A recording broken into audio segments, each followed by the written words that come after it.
Dijo que había encontrado un nuevo trabajo para mantenernos, pero el único apoyo que buscaba era el de otro hombre. Esa fue la verdad que descubrí, la que me destrozó en más pedazos que todos los años de duro trabajo con la madera. Me llamo Ramiro, tengo 68 años, y nunca imaginé que la mujer con la que construí una vida, ladrillo a ladrillo, sería la misma que intentaría demolerlo todo por la promesa del lujo. La casa que construí con estas manos callosas se convirtió en el escenario de una traición silenciosa, y mi mayor error fue creer que nuestro amor tenía cimientos tan sólidos como las paredes que nos rodeaban. Esta mañana, el olor a café recién hecho no puede ocultar la amargura que impregna cada rincón de esta casa.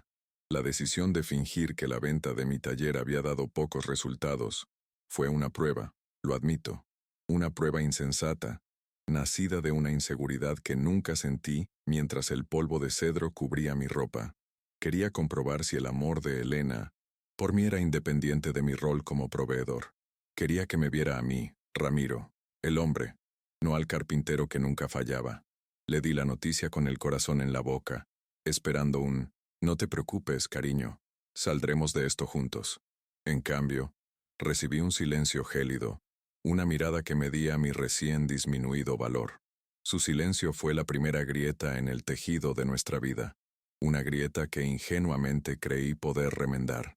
La casa, antaño un santuario de risas y el familiar zumbido de mis herramientas, ahora resuena con el sonido de mi invisibilidad. Soy como un fantasma en mi propia creación. Recorro las habitaciones y siento que solo ocupo espacio, un mueble viejo que ya no encaja con la decoración.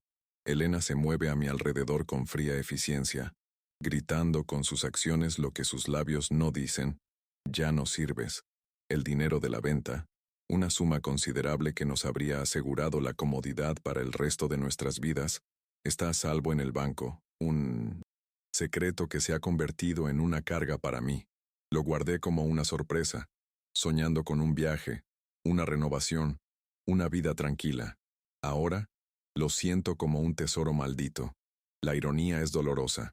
Pasé más de 40 años transformando madera cruda en obras de arte, en muebles que contaban historias. Construí la seguridad de mi familia con el sudor de mi frente, asegurándome de que mis hijos, especialmente Carlos, el menor, recibieran la educación universitaria con la que solo podía soñar. Vendí mi refugio, el taller que era una extensión de mi alma, para finalmente colgar mis herramientas y tomar la mano de mi esposa, para caminar juntos hacia el otoño de nuestras vidas. La imagen que tenía en mi mente era de paz, de tardes en el porche, de un amor maduro. La realidad, sin embargo, es un campo de batalla silencioso donde soy un soldado desarmado. La humillación diaria es sutil pero constante. Es la forma en que Carlos me mira, con una mezcla de lástima e impaciencia, como si mi presencia fuera un recordatorio constante de un pasado que anhela olvidar. Papá, las cosas han cambiado, dice cuando cuestiono sus decisiones financieras. Ya no entiendes cómo funciona el mundo. Él, que estudió con el dinero que yo gané lijando y cepillando madera hasta que me sangraron las manos. Él, que ahora me trata como a una niña testaruda. Elena apoya esta narrativa, negando con la cabeza con resignación practicada, como si estuviera lidiando con una carga, no con el hombre que le dio todo lo que tenía para dar. En el centro de la sala, como testigo silencioso de todo, se yergue la mecedora de cedro. Fue el primer mueble que construí como maestro carpintero, un regalo de bodas para Elena. Cada curva, cada unión, fue hecha con una devoción casi religiosa. La imagino sentada en ella, meciendo a nuestros hijos, leyendo un libro a la luz del atardecer. Durante años, eso fue exactamente lo que hizo. Ahora, la mecedora permanece vacía la mayor parte del tiempo. A veces, por la noche, me acerco y paso la mano por la madera lisa, sintiendo los recuerdos bajo mis dedos.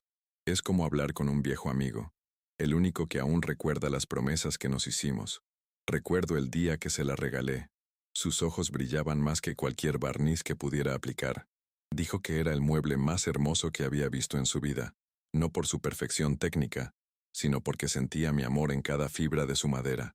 En esta silla, construiremos nuestro futuro, Ramiro, dijo. Y así, Fue, o al menos, eso creí.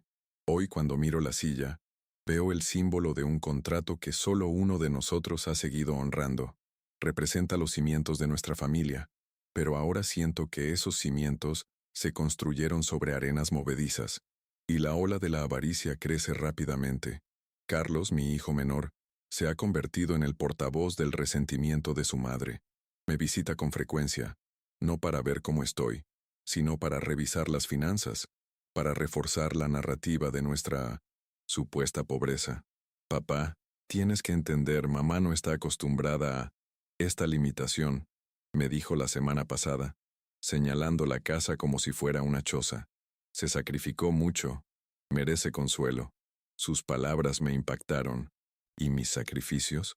La juventud que dejé atrás en ese taller, las noches sin dormir preocupándome por las facturas, las manos que aún me duelen. Todo esto se ha olvidado, borrado por la comodidad de verme como una carga. La fuerza que me impulsa no proviene de una cuenta bancaria secreta. Proviene de algo más profundo, algo que el dinero no puede comprar, ni la ingratitud destruir. El honor. Conozco el valor de mi trabajo. Conozco al hombre que fui y al hombre que sigo siendo.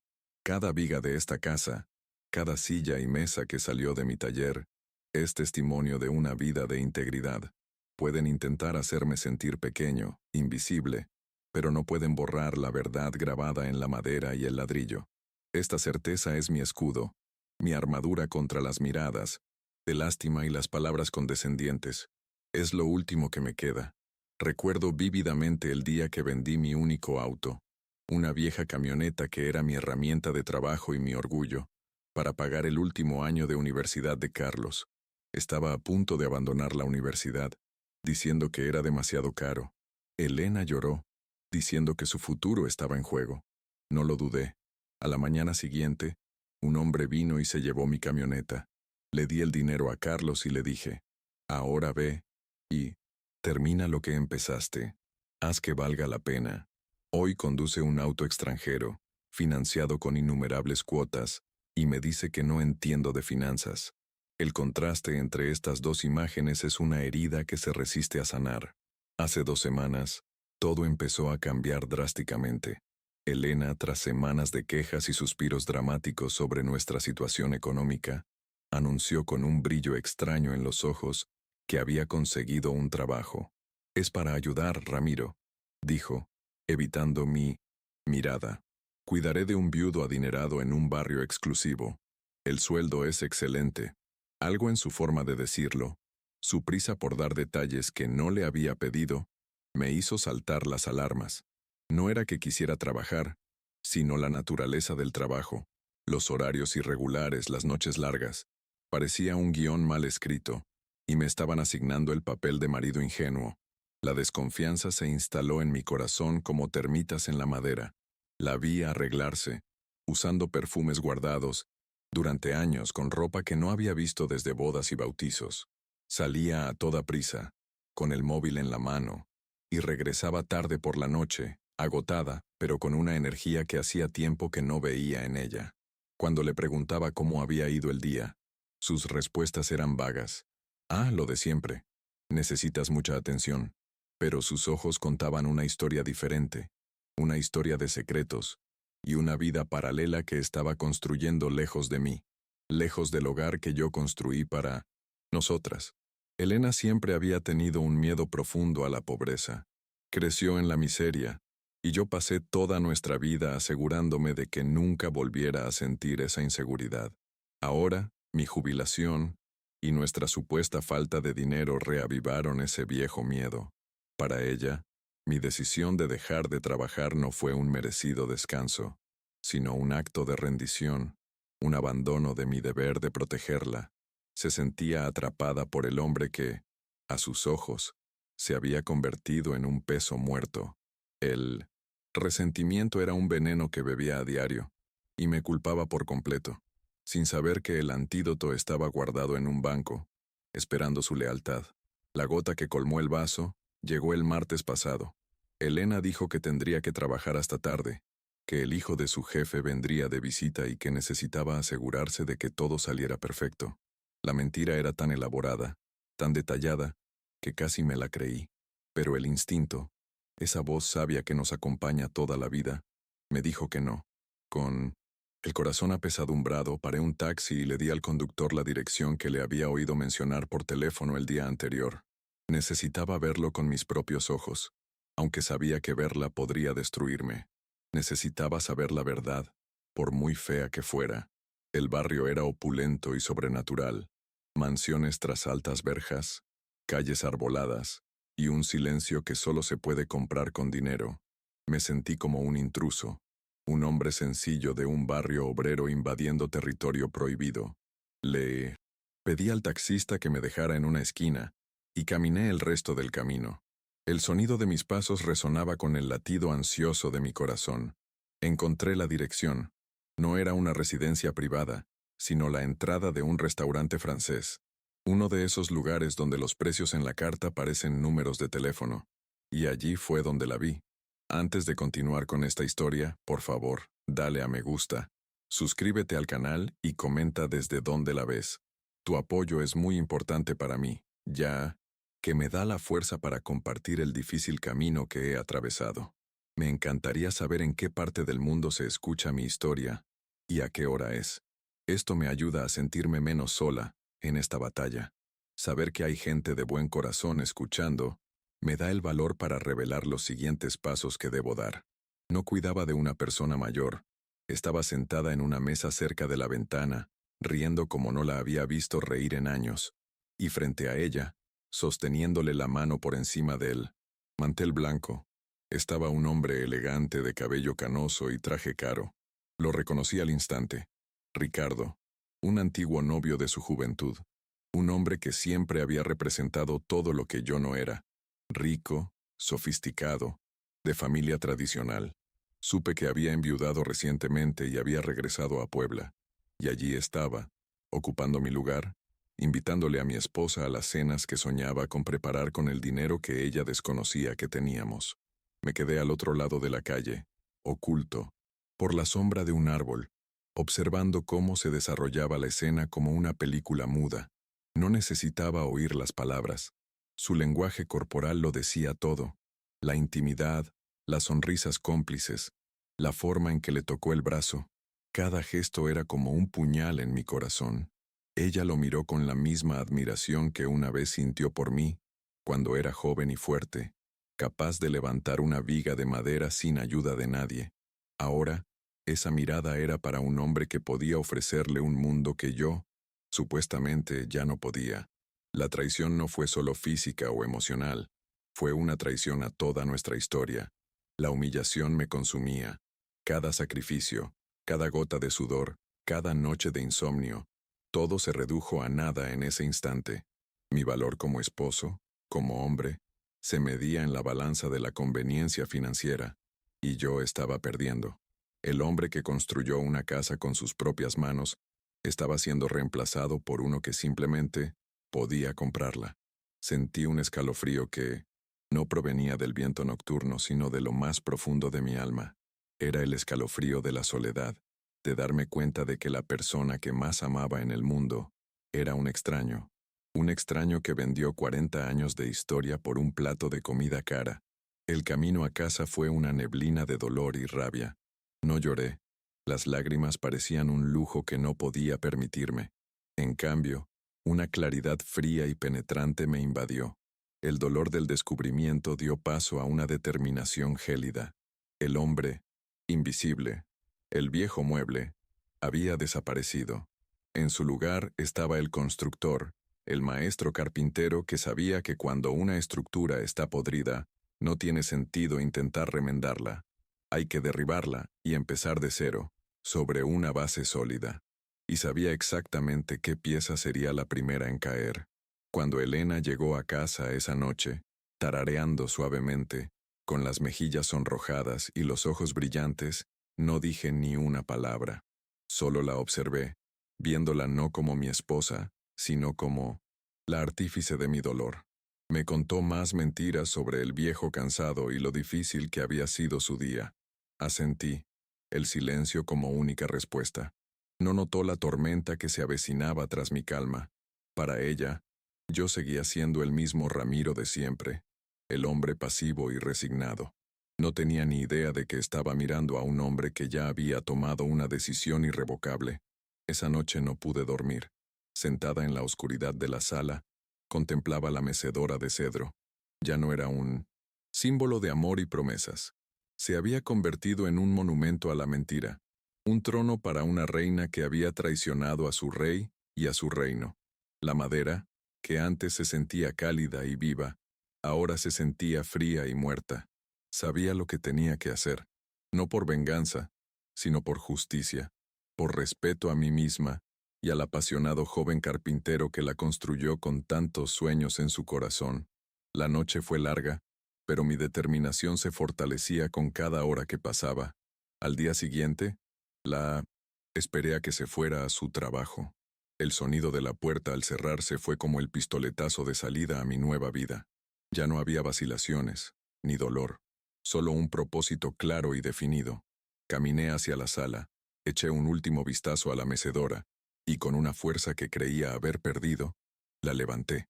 Pesaba más de lo que recordaba, o quizá era el peso de los recuerdos que cargaba. La llevé al viejo cobertizo en la parte trasera de la casa, el único lugar que aún se parecía a mi antiguo taller, mi último refugio. Coloqué la silla en el centro del almacén, debajo de la única bombilla que funcionaba. La tenue luz proyectaba sombras largas y distorsionadas en la pared, como fantasmas del pasado. Tomé mis herramientas, las mismas que había usado para darle vida a esa silla hacía más de 40 años. Mis manos, que habían temblado de ira y dolor la noche anterior, ahora estaban firmes. Había una fría precisión en mis movimientos, la precisión de un cirujano extirpando un tumor. No, estaba destruyendo la silla. La estaba deconstruyendo, separando la mentira de la verdad, pieza por pieza, hasta que solo quedara la materia prima. Cada tornillo que aflojaba, cada herraje que desmontaba, era un acto de liberación, el respaldo que había sostenido su cabeza durante tantos años, los brazos que sostenía mientras mecía a nuestros hijos, las piernas curvas que se habían balanceado en miles de tardes tranquilas. Todo estaba cuidadosamente separado. No había roto ni una sola pieza. Había una metodología en mi locura, un respeto por la madera, sino por la mujer para quien fue tallada. Estaba revirtiendo el tiempo, deshaciendo el hechizo, transformando el símbolo de nuestra unión de nuevo en simples trozos de cedro. El trabajo me llevó horas, y con cada minuto me sentía más fuerte. Para cuando terminé, el sol se ponía. Donde antes había una mecedora, ahora había una ordenada pila de leña. El símbolo de nuestra vida en común yacía desmantelado, impotente, inerte. Sentí un vacío, pero no era el vacío de la pérdida. Era el vacío de un espacio limpio, listo para ser llenado con algo nuevo. Miré mis manos callosas, cubiertas por una fina capa de polvo de madera vieja. Ya no eran las manos de un marido traicionado. Eran las manos de un constructor, listo para erigir algo que nadie podría arrebatarme, mi propia dignidad. Tras el desmantelamiento simbólico, el siguiente paso fue práctico y definitivo. Fui al banco, no para consultar el gran saldo de mi cuenta secreta, sino para retirar una pequeña cantidad, suficiente para lo que necesitaba. Con el dinero en el bolsillo, llamé a un cerrajero, un joven cuyo padre había sido mi aprendiz años atrás. Le pedí que viniera a mi casa. Necesito cambiar todas las cerraduras, dije con voz firme y clara, y lo necesito hoy mismo. No había margen para la negociación. Comenzaba una nueva etapa en mi vida y necesitaba llaves nuevas. El cerrajero llegó en menos de una hora, un joven respetuoso que me llamó maestro. Ramiro. Me miró con curiosidad, pero no hizo preguntas. Los hombres como nosotros, que trabajamos con las manos, entendemos que a veces las acciones hablan más que las palabras. Mientras trabajaba, quitando las viejas cerraduras, sentí como si estuviera retirando los últimos vestigios de Elena de mi casa. Cada clic de su herramienta era un sonido definitivo, el de un ciclo cerrándose. Estaba, literalmente, cerrando la puerta al pasado, asegurándome de que la traición ya no pudiera entrar sin invitación. Al entregarme el nuevo juego de llaves, el joven cerrajero dijo, Listo, maestro. Ya está a salvo. Sus palabras resonaron en mí. Seguridad. Eso era lo que siempre había querido brindarle a Elena. Y en última instancia, era lo que necesitaba asegurarme. Seguridad contra más mentiras, más manipulación, más faltas de respeto. Le di las gracias, le pagué, y lo acompañé hasta la puerta. Al cerrar la puerta recién asegurada, sentí una sensación de paz por primera vez en meses. Volví a la casa. El control estaba de nuevo en mis manos tan firmemente como el nuevo juego de llaves de metal. Pasé el resto de la noche preparándome para la inevitable confrontación. No había guión, ni discurso ensayado. Solo la verdad, fría y dura como el acero de una cerradura nueva. Ya no sentía rabia. La ira se había transformado en una determinación serena e inquebrantable. Preparé café. Me senté a la mesa de la cocina y esperé. Sabía que la tormenta llegaría cuando ella regresara de su trabajo. Pero esta vez la casa estaba lista. Los cimientos construidos por mí eran fuertes. Y yo también. El carpintero estaba a punto de demostrarles a todos que aún sabía construir, pero también demoler. La espera fue tensa, pero no agonizante. Con cada minuto que pasaba me sentía más en control de mi decisión. Recordé nuestros 40 años de matrimonio, no con nostalgia, sino con la claridad de un tasador que examina una propiedad. Vi los buenos momentos, pero también las señales que ignoré, las pequeñas concesiones que, combinadas, llevaron a esta gran traición. Comprendí que el problema no empezó con mi jubilación, ni con la mentira sobre el dinero. Empezó mucho antes, cuando empecé a anteponer su comodidad a mi propio respeto. El sonido de su llave intentando entrar sin éxito en la cerradura marcó el final de mi espera y el principio del fin de nuestro matrimonio. El sonido del metal raspando inútilmente contra el nuevo mecanismo era la música más satisfactoria que había escuchado en mucho tiempo. Primero hubo confusión. La oí quejarse afuera. Luego, la confusión se convirtió en irritación. Empezó a tocar la puerta, primero suavemente, luego fuerte. «Ramiro, abre esta puerta. ¿Qué le pasa a esta llave?» Su voz, acostumbrada a dar órdenes y quejarse, estaba llena de una indignación que me pareció casi cómica. Todavía creía tener algún derecho, cierta autoridad sobre esta casa. Respiré hondo. Caminé lentamente hacia la puerta y la abrí lo justo para mirarla a los ojos. La expresión de su rostro al verme tranquilo e impasible era una mezcla de sorpresa y furia. «¿Qué significa esto? ¿Por qué cambiaste las cerraduras? ¿Te has vuelto loco?», espetó, intentando empujarme adentro. Apoyé la mano firmemente en la puerta, bloqueándole el paso. «No, Elena. Por primera vez en mucho tiempo estoy completamente cuerda», respondí en voz baja pero firme. «Puedes llevarte tus pertenencias, las que quepan en una maleta, pero ya no vives aquí». El silencio que siguió fue más fuerte que cualquier grito, el silencio de una realidad que se desmoronaba ante sus ojos. El primer acto de mi liberación había llegado a su fin. El silencio duró solo un instante, roto por la risa amarga e incrédula de Elena. «No hablarás en serio, Ramiro. Esta es mi casa, la casa que administré durante 40 años mientras tú hacías de carpintero». La distorsión de la realidad era tan absurda que por un instante creí estar soñando. Intentó abrirse paso de nuevo, pero mi brazo permaneció firme en el marco de la puerta. Su fuerza, alimentada por la furia de ser desmentida, fue sorprendente, pero la mía estaba alimentada por toda una vida de dignidad pisoteada, y esa era una fuente de energía mucho más profunda. La calle estaba en silencio, pero sabía que las cortinas de las casas vecinas temblaban con la curiosidad de los observadores. «¿Tu casa?», repetí, y la calma en mi voz pareció enfurecerla aún más. «Parece que has olvidado quién mezcló el cemento, quién puso cada ladrillo, quién trabajó bajo el sol y la lluvia para darte un techo. Un techo que, al parecer, estabas dispuesta a cambiar por unas cuantas cenas caras». La mención del restaurante la hizo palidecer. La sorpresa del descubrimiento la paralizó por un segundo, y la ira dio paso al pánico. No esperaba que lo supiera. Me subestimaba, como siempre, viéndome como un mueble robusto pero sin cerebro. Su arrogancia era su defecto fatal, la grieta en su fachada cuidadosamente construida. Su recuperación fue rápida. La negación dio paso al pánico. No sé de qué hablas. Estoy trabajando para mantenernos, algo que tú te niegas a hacer. ¿Y ahora me dejas fuera de mi propia casa por delirios seniles? Agarró su celular, con los dedos temblando de rabia mientras marcaba un número. Ya verás, Ramiro. Te arrepentirás. Carlos te pondrá en tu lugar. La amenaza de usar a nuestro hijo en mi contra fue su última táctica, el arma que siempre usaba cuando quería ganar una discusión. Sabía que mi amor por mis hijos era mi punto débil, pero no sabía que un punto débil, cuando se presiona demasiado, puede convertirse en acero.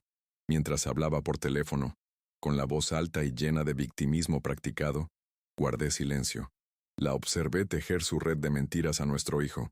Carlos, tu padre se ha vuelto loco. Me echó de casa. Cambió las cerraduras. Está alucinando y diciendo tonterías. La función era digna de un teatro, pero yo era la única del público que sabía la verdad tras el tinto telón. Cerré la puerta lentamente, dejando solo una rendija. Coge tus cosas, Elena. Una maleta. Hablaremos del resto con los abogados luego. El sonido de la palabra abogados la silenció. La realidad de la situación finalmente comenzó a penetrar su armadura de indignación. El juego había cambiado. No habían pasado ni 20 minutos cuando el coche de Carlos pasó chirriando por nuestra calle. Salió del vehículo, ya gritando, con la cara roja de una furia que no era la suya, sino un eco de su madre. No llegó como un hijo preocupado, sino como un ejecutor, enviado para someter al viejo testarudo que se atrevía a desafiar a la matriarca. Se dirigió a la puerta y empezó a aporrearla. «Papá, abre la puerta ahora mismo. ¿Qué demonios crees que le estás haciendo a mamá?» La violencia en su voz, la falta de cualquier intento de comprender o preguntar, fue la confirmación definitiva de su lealtad. Ya no era su padre. Era un obstáculo. Abrí la puerta de nuevo, esta vez frente a mí. Hijo. Era más alto que yo, más joven, más fuerte. En sus ojos no vi preocupación, solo impaciencia y rabia. «Carlos, esta es una conversación entre tu madre y yo», dije con voz firme. «Te pido que no te entrometas». Su respuesta fue un empujón. Intentó entrar a la fuerza, usando su cuerpo para apartarme. Por un instante, la conmoción de ser agredida físicamente por mi propio hijo casi me hizo ceder. El hijo al que le había dado todo, el hijo cuyo futuro había construido con mis propias manos, ahora usaba esa fuerza, nutrida por mi dedicación, para violarme. En ese momento, mientras la mano de Carlos se posaba en mi pecho, un recuerdo surgió con una claridad abrumadora, no el de la camioneta, sino otro. Carlos tenía unos 12 años y soñaba con un escritorio de madera maciza para su habitación, como el que había visto en una revista cara. No podía permitírmelo, así que pasé 3 fines de semana seguidos en el taller, trabajando hasta altas horas de la noche, con retazos de madera que había guardado para una ocasión especial. Recuerdo mi cansancio, las astillas bajo las uñas, pero también la alegría en su rostro al verlo. Había construido ese mueble con cariño, y ahora, el hombre en el que se había convertido quería echarme de la casa donde estaba ese mismo escritorio. El contraste entre el recuerdo y la realidad me dio nuevas fuerzas. Agarré el brazo de Carlos con una firmeza que lo sorprendió. «No vas a entrar a esta casa así», dije, y había algo en mi voz, una autoridad, que no había oído en años, que lo hizo retroceder un paso. «Me han faltado al respeto por última vez. Esta casa sigue siendo mía. Las reglas siguen siendo mías». Elena, al ver que la fuerza bruta no funcionaría, cambió de táctica al instante. La furia en su rostro se disolvió en lágrimas de cocodrilo, y corrió al lado de Carlos agarrándolo del brazo. «¿Lo ves, cariño? Está loco. Necesita ayuda. Tengo mucho miedo». La manipulación era tan transparente, tan descarada. Empezaron a montar una obra de teatro para el barrio. Elena lloraba desconsoladamente, mientras Carlos la abrazaba, mirándome con una mezcla de falsa lástima y amenaza. «Papá, por favor, entremos a hablar. Mamá está muy disgustada. Estamos preocupados por ti. Últimamente no has sido tú mismo». El cambio de estrategia era evidente. Si no podían dominarme por la fuerza, intentarían desacreditarme, presentándome como un anciano senil y peligroso, un hombre que necesitaba ser controlado por su propio bien. Fue una maniobra cruel, calculada para robarme no solo mi hogar, sino también mi propia identidad. ¿Preocupado?, pregunté con una sonrisa amarga en los labios. No te preocupaba cuando susurrabas sobre cómo me había convertido en una carga.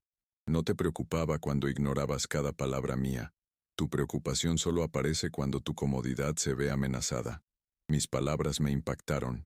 Carlos apartó la mirada, señal de que, en el fondo, sabía que decía la verdad, pero la influencia de su madre era más fuerte. Ella lo atrajo hacia sí, como una araña que atrae a su presa al centro de su tela. No le hagas caso, hijo. No sabe lo que dice. La edad, la falta de trabajo, le ha pasado factura. Continuaron su ataque, sus palabras como piedras afiladas, diseñadas para erosionar mi confianza. Papá, quizás deberíamos llamar al doctor Méndez, sugirió Carlos con una voz engañosamente suave. Solo para charlar, para asegurarnos de que todo está bien. Era la típica estratagema. Si me negaba, demostraría que tenía miedo, que tenía algo que ocultar. Si aceptaba, caería en su trampa, dando crédito a su narrativa de que era mentalmente incompetente. Querían acorralarme, obligarme a una posición donde cualquier reacción se usara como prueba de mi inestabilidad. Querían tomar el control no solo de mis posesiones, sino de mi propia mente. Por un instante, una pizca de duda quebró mi determinación. Miré el rostro lloroso de Elena, el rostro que había amado durante más de 40 años, y me pregunté, sí, estaría siendo demasiado duro. El peso de mi decisión, de desmantelar nuestra vida tan abruptamente, me abrumaba. Quizás debería haberlo hablado, haber intentado comprender. Mi mirada se desvió hacia la casa y se posó en una foto enmarcada en la pared del salón. Era una foto nuestra, tomada en nuestro 25º aniversario de bodas. Estábamos sonriendo, felices, llenos de planes para el futuro. El dolor de ese recuerdo casi me hizo vacilar, pero entonces otra imagen se superpuso a la foto. Elena en el restaurante, riendo con Ricardo, su mano sobre la de ella. La intimidad, el secretismo, la traición. Recordé las semanas de desprecio, el silencio, la sensación de ser un fantasma en mi propia casa. Recordé el consejo que me dio una vez mi padre, un hombre tan honesto como la madera que trabajaba. Ramiro, puedes perder dinero, puedes perder amigos, incluso puedes perder una batalla, pero nunca, jamás, pierdas el amor propio. Es lo único que un hombre no puede reconstruir si deja que se derrumbe por completo. Y en ese momento, supe que estaba haciendo lo único que podía mantener intacto mi amor propio. Mi resolución se solidificó como el cemento.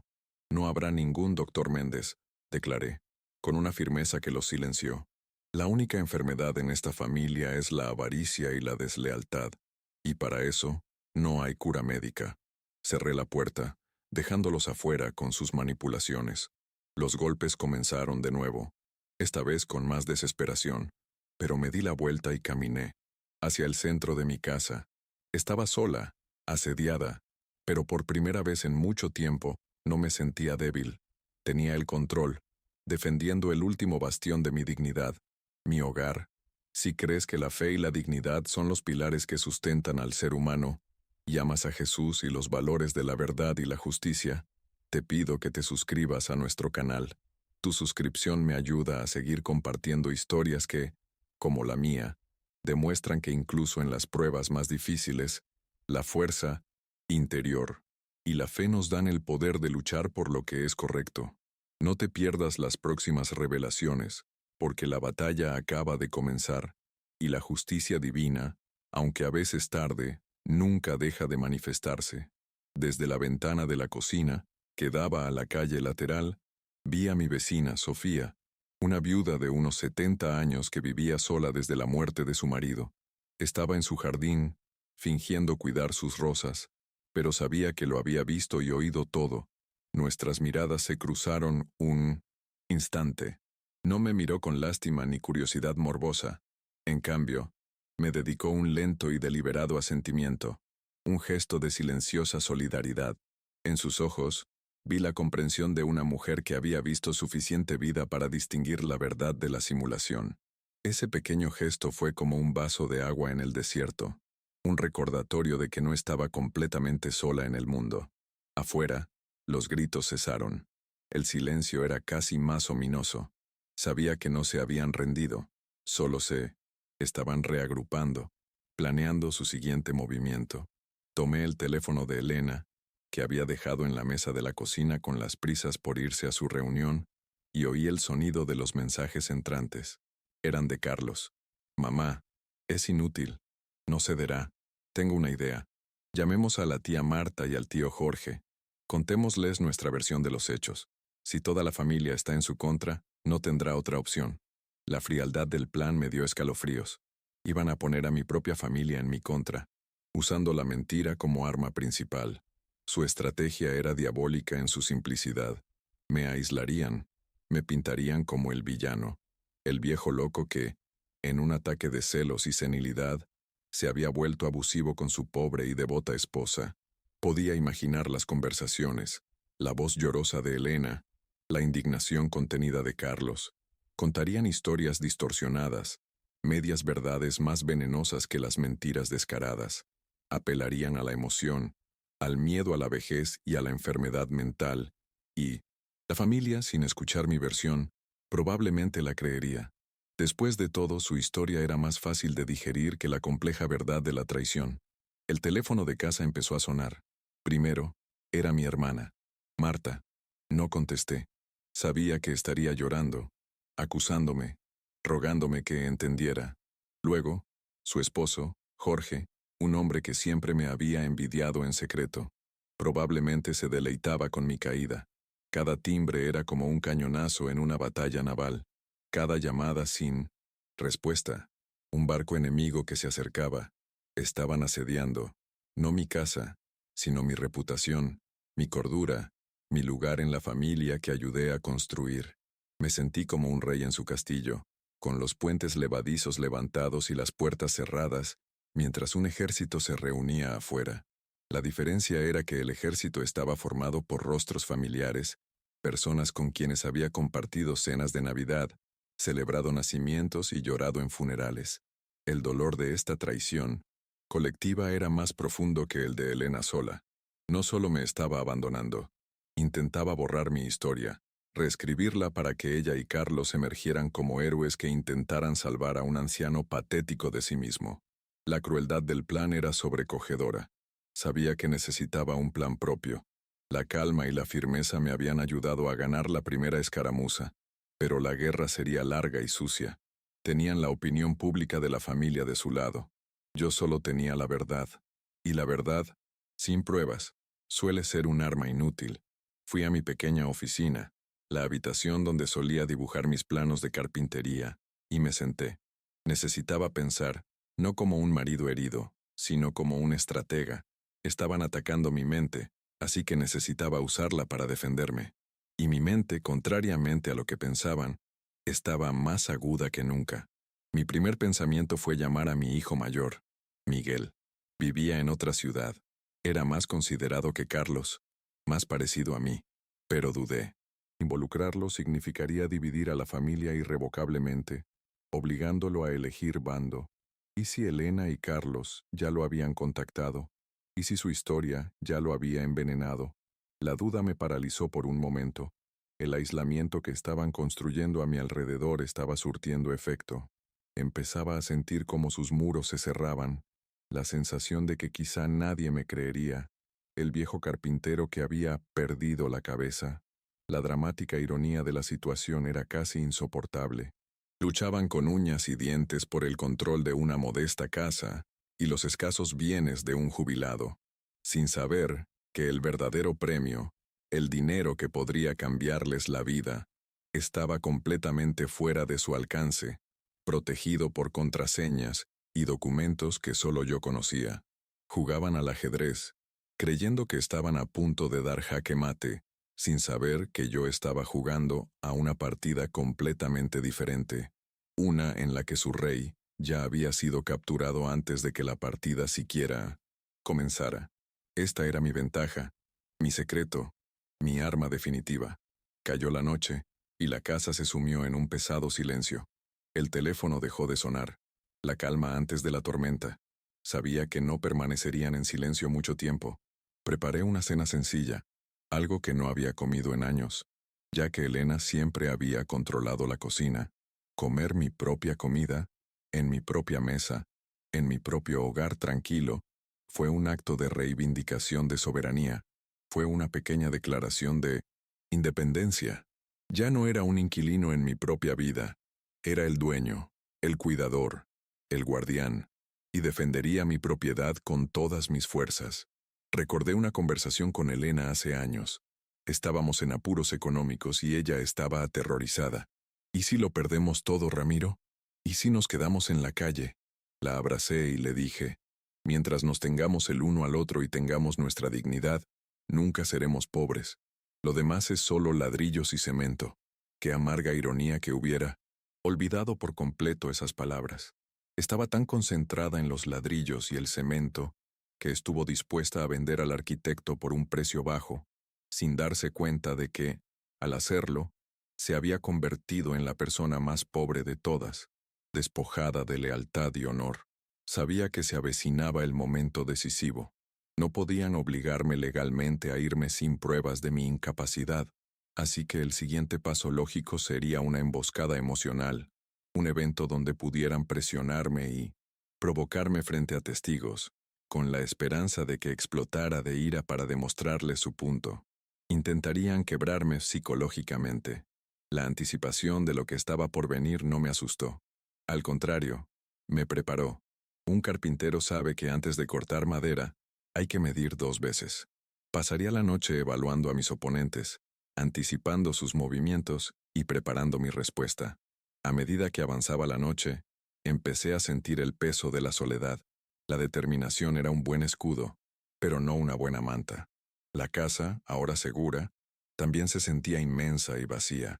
La ausencia de Elena, incluso la ausencia de su fría y resentida presencia, era palpable. 40 años de costumbre no desaparecen en un día.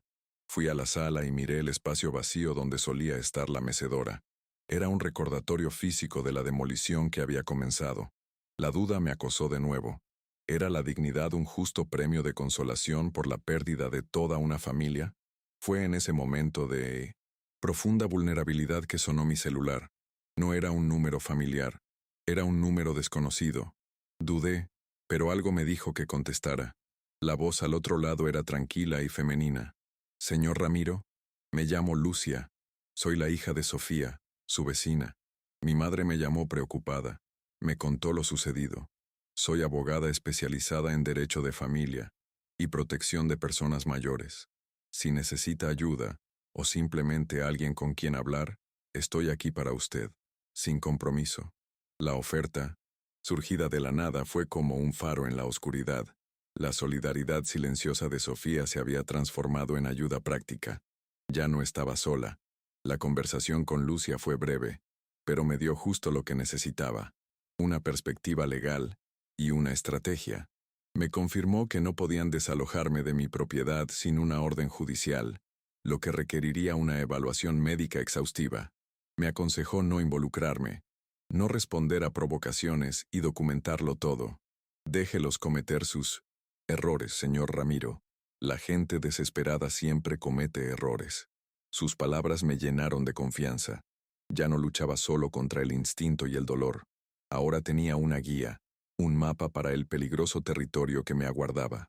Al día siguiente, la calma se rompió. Carlos apareció en mi puerta por la mañana. Esta vez, estaba solo, y su actitud era completamente diferente. No estaba enojado, estaba solemne, casi triste. Era una actuación diferente, y yo lo sabía. Papá, empezó con la voz entrecortada. Mamá y yo hablamos toda la noche, y el resto de la familia también. Estamos todos muy preocupados. No queremos pelear contigo, te queremos. Fue el comienzo del ataque psicológico, la táctica del policía bueno, diseñada para desarmarme y hacerme sentir culpable. Hemos programado una reunión familiar para esta noche, continuó, sin darme tiempo a responder. Aquí, en esta casa, todos vendrán. Tía Marta, Tío Jorge, tus primos. Solo queremos hablar, entender qué está pasando.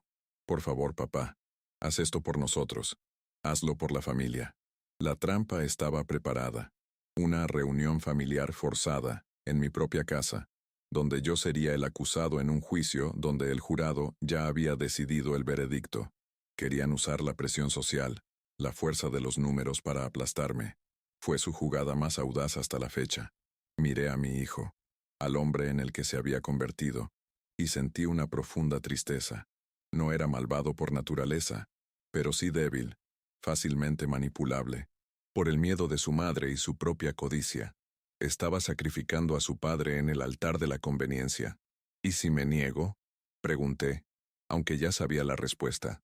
Su rostro se endureció, la máscara de preocupación se desvaneció por un segundo. Entonces tendremos que tomar medidas más drásticas para garantizar tu seguridad y la de mi madre. No nos obligues a hacer esto, padre. La amenaza era clara. Coopera con mi propia ejecución, o serás ejecutado a la fuerza. De acuerdo, Carlos. Respondí con una voz sorprendentemente tranquila. Aquí estaré. Diles a todos que vengan. La sorpresa en su rostro era evidente. Esperaba resistencia, una pelea, otra prueba de mi inestabilidad. Mi aceptación lo desestimó. No sabía que no estaba accediendo a caer en su trampa. Los estaba invitando a la mía. La reunión que planeaban para mi perdición sería en realidad el escenario de su revelación. Querían un espectáculo, y yo les iba a dar un espectáculo inolvidable. Se fue visiblemente, confundido, pero satisfecho. Creyó que había ganado, que la presión lo había hecho ceder. Pasé el resto del día preparándome. No ordené la casa ni preparé café. En cambio, fui a mi oficina y cogí una pequeña carpeta de cuero que no había abierto en semanas. Dentro estaban todos los documentos de la venta del taller, el contrato de compraventa, el recibo de la transferencia bancaria, los extractos del saldo final, documentos que contaban una historia muy diferente a la que Elena y Carlos estaban divulgando. La verdad estaba ahí, en blanco y negro. Me sentía como un hombre preparándose para la batalla de su vida. Cada respiración era deliberada, cada movimiento, con un propósito. La vulnerabilidad que había sentido la noche anterior había desaparecido, reemplazada por una claridad de acero. Me habían acorralado, aislado y subestimado. Pensaban que era un viejo carpintero, débil y confundido. Habían olvidado que un carpintero es, ante todo, un constructor. Entiende las estructuras, los cimientos, los puntos de presión y cómo todo puede derrumbarse si se quita la pieza clave en el momento justo. Y yo tenía la pieza clave en la mano. La tarde transcurrió lentamente. No estaba nervioso. Estaba concentrado. Miré por la ventana y vi la casa de Sofía. Estaba de nuevo en su jardín y nuestras miradas se cruzaron. Esta vez, la saludé con la mano. Un pequeño gesto de agradecimiento. Sonrió, una sonrisa genuina de aliento. Esa conexión, aunque breve, me recordó que la decencia y la bondad aún existían en el mundo, incluso si habían abandonado mi propio hogar. No luchaba solo por mí mismo, luchaba por un principio, por la idea de que la verdad y el honor aún importan. Cuando llegó el primer coche familiar, mi corazón no se aceleró. Estaba tranquilo como el centro de un huracán. Traían sus armas. Juicio, compasión, condescendencia. Yo tenía la mía, la verdad. Y la verdad, estaba a punto de descubrir, era un arma mucho más poderosa. El segundo acto de mi vida terminaba en el punto de mi máxima vulnerabilidad aparente, rodeado de enemigos que compartían mi sangre. Pero ellos no sabían que para mí no era el final. Era el preludio cuidadosamente planeado del clímax. El telón estaba a punto de levantarse para el acto final. Sonó el timbre y el sonido resonó por la casa silenciosa. Era la señal. Respiré hondo. Agarré mi maletín de cuero y caminé hacia la puerta. Al abrirla, vi los rostros de mi familia reunidos. Vi la falsa preocupación en los ojos de mi hermana, el aire de superioridad en su esposo, la confusión en mis sobrinos. Y detrás de todos ellos vi a Elena y Carlos, con rostros de lástima ensayada. Me miraron como si fuera un animal herido que necesitaba ser sacrificado. No tenían ni idea de que el cazador estaba a punto de convertirse en la presa. El escenario estaba preparado. Abrí la puerta y me hice a un lado, permitiéndoles entrar en la casa que ahora consideraban territorio hostil. Entraron en grupo, como una jauría cautelosa, con la mirada, escudriñando la habitación como si buscaran indicios de mi locura. Mi hermana Marta fue la primera en acercarse, con el rostro desencajado en una máscara de preocupación que parecía mal ensayada. Elena y Carlos se quedaron atrás, posicionándose como víctimas necesitadas de protección. Se sentaron juntos en el sofá, creando una imagen de unidad contra el patriarca descontrolado. Yo permanecí de pie junto a la chimenea apagada, con el maletín de cuero en las manos, sintiéndome a la vez acusado y juez. El silencio en la habitación era denso, cargado de acusaciones tácitas y un drama que habían ensayado meticulosamente. Jorge, mi cuñado, fue quien rompió el silencio, con la voz cargada de falsa solemnidad. Ramiro, estamos aquí porque te queremos. Lo que le hiciste a Elena nos impactó a todos. Echar a tu esposa de casa después de 40 años. Eso no es propio de un hombre en su sano juicio. Cada palabra fue cuidadosamente elegida para retratarme como el agresor, el inestable. Carlos asintió captando la indirecta. Eso es lo que hemos estado tratando de decir, tío. Papá no ha sido él mismo. Está confundido, paranoico. Creemos que necesita ayuda profesional, así que les pedimos a todos que vinieran, para que vea que no es solo una persona, sino toda la familia la que se preocupa por su bienestar. La ofensiva fue coordinada, un ataque multifacético diseñado para abrumarme y hacerme dudar de mi propia percepción de la realidad. Mi hermana rompió a llorar, lágrimas que sabía que provenían más de rabia por la interrupción de su rutina familiar que de genuina tristeza por mí. Hermanito, por favor, sollozó, piensa en tu salud, piensa en Elena, la mujer que dedicó su vida a ti. ¿Cómo puedes tratarla así? Está devastada, te tiene miedo. Sus palabras eran como pequeñas agujas, buscando una vena de culpa o incertidumbre en mí, pero mi sangre corría fría y limpia, purificada por la verdad que estaba a punto de revelar. Los dejé hablar, los dejé vaciar su arsenal de manipulaciones. Elena comenzó entonces su actuación principal. Con voz temblorosa, me contó una versión completamente inventada de las últimas semanas. Habló de cómo había intentado animarme tras la decepción de vender el taller, de cómo había asumido un trabajo agotador para mantenernos y de cómo la había recibido con acusaciones delirantes y agresividad. Inventó episodios en los que supuestamente olvidaba cosas, en los que hablaba conmigo misma. Era una actriz brillante, y por un instante, al ver los rostros compasivos de mi familia, comprendí lo seductoras que pueden ser las mentiras. Ofrecen una narrativa sencilla, donde hay un héroe y un villano, y en esa habitación me habrían presentado a la perfección como el monstruo. Escuché en silencio, sin interrumpir, sin mostrar emoción alguna. Mi calma parecía perturbarlos más que cualquier arrebato de ira. Esperaban que gritara, que negara, que me comportara como el hombre descontrolado que describían. Al negarme a interpretar el papel que me habían asignado, rompía su guión. El silencio se convirtió en mi arma, obligándolos a llenarlo de más y más mentiras, cada una más desesperada que la anterior. Se exponían, revelaban la profundidad de su conspiración, sin que yo tuviera que decir una sola palabra. Dejé que se ahorcaran con la misma cuerda que habían tejido para mí. Cuando finalmente todos dejaron de hablar, esperando mi reacción, la sala se sumió en un tenso silencio. Todas las miradas estaban puestas en mí. Carlos se inclinó hacia adelante adoptando un tono de ultimátum. Entonces, papá, ¿lo entiendes ahora? Todos estamos de acuerdo. Tienes que aceptar la ayuda, ver al doctor Méndez, y tienes que disculparte con mamá y dejarla volver a casa. Es la única solución razonable. Era su jaque mate, el momento en que esperaban que yo, aplastado por el peso de la opinión familiar unánime, capitulara. Era el momento de dar la vuelta al tablero y demostrarles que estábamos jugando partidas, completamente diferentes. Caminé lentamente hacia la mesa de centro, la misma que había construido con la madera que sobraba del techo de esta casa. No miré a nadie. Dejé el maletín de cuero sobre la superficie pulida con un sonido suave, pero que resonó por la habitación como un trueno. Has hablado mucho de mi cordura, mi bienestar y lo que es razonable, comencé, con una voz tranquila y serena, cortando la tensión como una cuchilla afilada.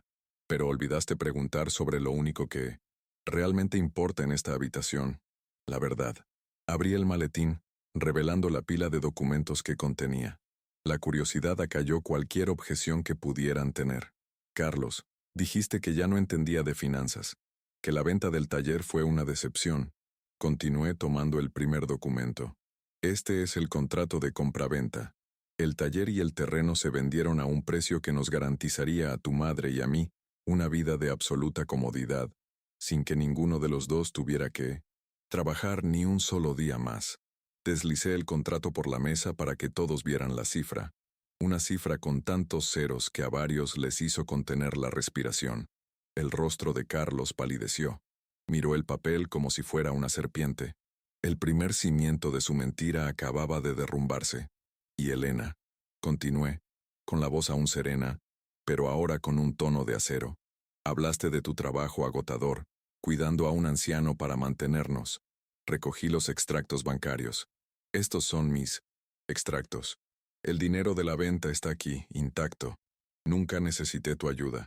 Fingí que estábamos en apuros porque quería comprobar si el amor que me juraste durante 40 años era para mí o para lo que yo podía darte.